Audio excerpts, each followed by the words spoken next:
11 मन लड्डुओं में चढ़ाऊंगा। फिर उनको ध्यान आया कि कुश्ती के स्वामी तो हनुमान जी के।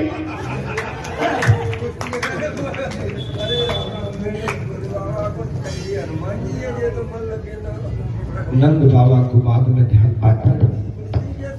नंद बाबा को बाद में ध्यान आया, बोले कुश्ती के स्वामी तो कौन है? बोले महाराज हनुमान जी।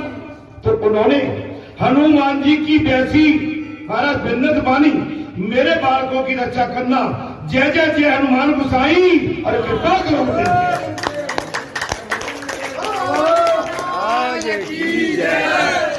अब देखो नंद बाबा को भी हनुमान जी की जरूरत है। बोले कुश्ती में तो भाई सबसे बड़े पहलवान कौन है? हनुमान।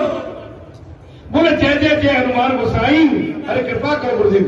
कन्हैया ने देखा कि पिताजी भयभीत होकर देवों से बिना भाव और विनती कर रहे हैं।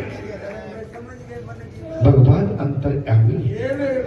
नंद बाबा ने की बात जान ली और कन्हैया कहने लगे मेरे बाबा इस समय डरी हुई है, देवताओं से विनती कर रहे हैं। तो उन्होंने शीघ्रता से काम पूरा करना चाहा। इधर चाणूर भी जान गया कि कन्हैया कोई सामान्य बालक नहीं है। चाणूर जान गया ये कन्हैया कोई साधारण बालक नहीं है, उसका काल ही है। यदि वो भागने की कोशिश करेगा तो कंस उसे मार डालेगा। काल मंडला। चाणूर जान गया कि मैं यहां से भागता हूं तो कंस मारेगा, सो बेहतर है कि श्रीकृष्ण के हाथों से अपनी जान चली जाए।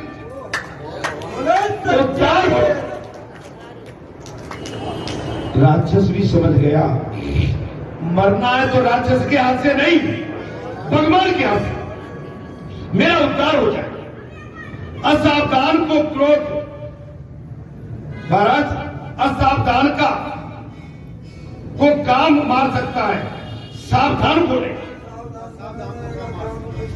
असावधान को क्रोध मार सकता है। बात को समझना। हम संसार में रहती है, कभी क्रोध कर लेते हैं, कलेश कर लेते हैं, बुद्धि को भ्रम में डाल देते हैं, बुद्धि को संशय में डाल देते हैं, अपने भी दुश्मन लगने लगते हैं। जो हमारे निजी सुख चिंतक हैं उनसे भी बैर भाव हो जाता।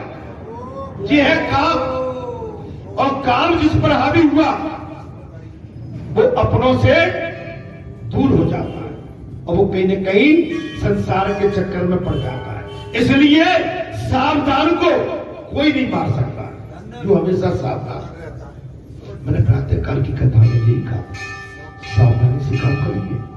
हे संतो, हे महात्माओं, सदैव सचेत सावधान और विवेक बुद्धि, आप इसको सदैव चेतन रखें। पता नहीं संसार में कौन सी हवा किधर से आ जाए और किधर से हम पर आघात कर, इसलिए चौकन्ने रहे।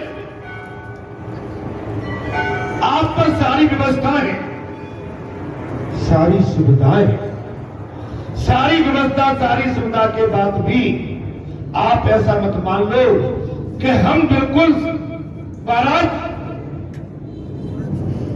सुरक्षित। हम ऐसे सुरक्षित अपने आप को सदैव सावधानी में रखें। भगवान श्री कृष्ण ने चाणू को मार डाला और बलराम ने मुष्टिक को मार डाला।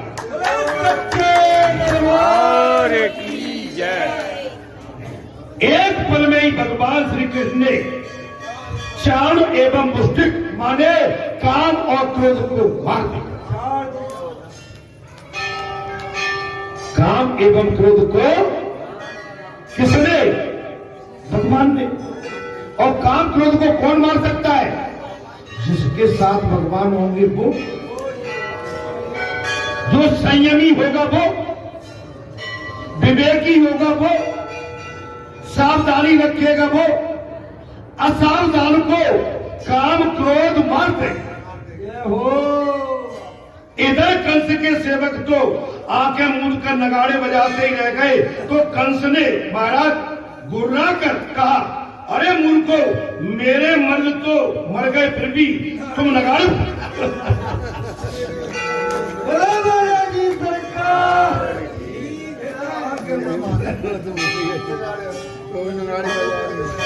वो नगाड़े बजाने वाले आग पूछ के नगाड़े बजाते रहे और कंस चिल्ला पड़ा, बोले अरे मूर्खो, मेरे पहलवान को मारे गए और तुम नगाड़े किसके लिए बजाते हो? तो कंस ने गुर्राकर कहा, अरे मूर्खो, मेरे मन तो मर गए, नगाड़े क्यों बजा रहे? बंद करो हंगामा। नगाड़ों का शोर बंद हो गया। नगाड़े बंद कर, एक पल में ही शोर शराबा बंद हो गया। कंस की मृत्यु निकट आ गई।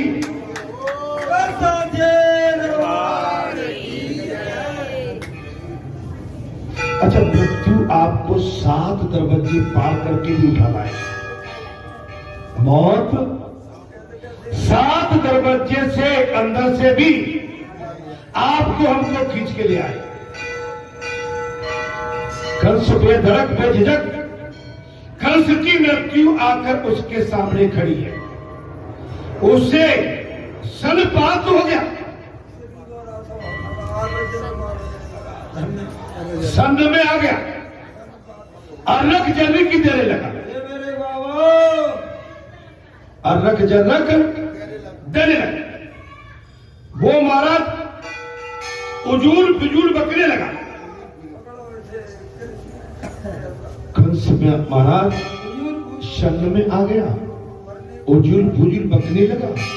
इन लड़कों को मार डालो, बड़ी सभा में चिल्लाने लगा, इन दोनों लड़कों को मार डालो, नंद जी को बंदी बनाओ।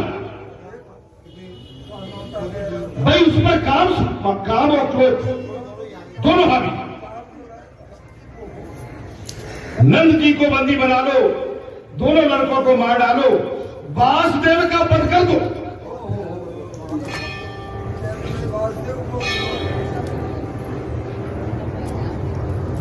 एक बात को समझिएगा, जब बुरा टाइम आता है, जिसका जब विवेक मर जाता है, तो उजुल फुजुल बात करने लगते। महाराज, तो मेरा आपसे सभी से अनुरोध है कि संसार में जब हम कभी देखा होगा लड़ाई झगड़े होने लगते हैं, तो बच्चे लड़ रहे हैं, लेकिन वो माता पिता तक चले जाते हैं। बोले उसके बाबा को भी उठा लो, दादी को भी उठाओ, चाचा को भी मारो, मारी जो बात आती है। तो यहां पर इस समय कंस वही कर, बोले दोनों लड़कों को मारो, नंद जी को बंदी बनाओ और महाराज वसुदेव का वध कर। भगवान ने अनुग्रह शक्ति से, महाराज कुब्जा और निग्रह शक्ति से चाणूर का उद्धार किया है। श्री कृष्ण ने कंस के बालों को पकड़कर कंस में ही देवकी का 8वां पुत्र। अब क्या भगवान श्री कृष्ण जहां पर जिस सिंहासन पर कंस बैठा था, जाके छलांग मार के भगवान ऊपर पहुंच गए और इस आसन सिंहासन पर कंस बैठा था। कंस के बाल खींच के और नीचे पटक के कहा, मैं ही देवकी का 8वां पुत्र। कंस, मैं ही देवकी का 8वां पुत्र। मेरा तेरा काल श्री कृष्ण उसे महाराज सभी तरह से झटकोर डाला और भूमि पर पटक दिया भगवान श्री कृष्ण ने, और उसके प्राण निकल गए। भगवान श्री कृष्ण ने सिंहासन पर बैठे हुए कंस को माने छलांग लगा के खींच के नीचे जमीन पर पटक दिया और कह दिया, मैं देवकी का 8वां पुत्र। जमीन पर रगड़ डाला, झटकोर डाला, पटक दिया और इतने में तो कंस के प्राण निकल गए। कंस वध से सभी को प्रसन्नता हुई, किंतु उसकी रानियों को दुख हुआ।